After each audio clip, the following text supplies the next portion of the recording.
tonight's English poetry is by one of my favorites, which is Lord Byron, George Gordon Lord Byron.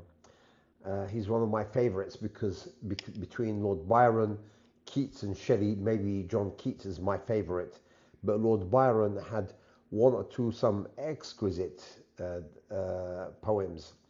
This one here is one of his best, and it's called She Walks in Beauty. And the story is that he went to a funeral, and in the funeral, of course, the lady's wearing black, and then he saw his cousin by marriage, Anne Beatrix Wilmot, and she was a very English rose, extremely fair, very white, and she was wearing black, and of course she had tears down her eyes, so she was, but she moved so silently, so daintily, that he could not but be moved to poetry. But of course it was innocent love because she's his cousin by marriage. So without further ado, let me read to you Lord Byron's She Walks in Beauty.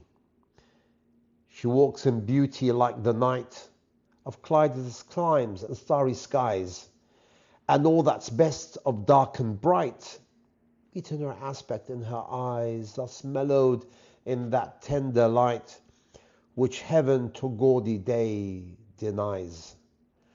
One shade the more, one ray the less, had half impaired that nameless grace, which waves in every raven tress, or softly lightens over her face, where thoughts serenely sweet express how pure, how dear their dwelling place.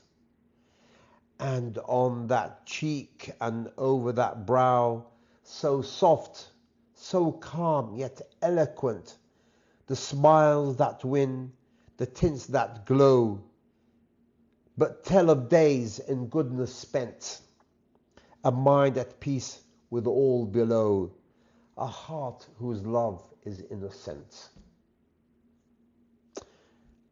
Look at it again. But tell of days in goodness spent, a heart whose love is innocent. The smiles that win, the tints that glow, a mind at peace with all below. It is absolutely, he's a wordsmith, as though he's making diamonds and gold out of mere words. And that is one of the greatest poems of the great romances, like Lord Byron.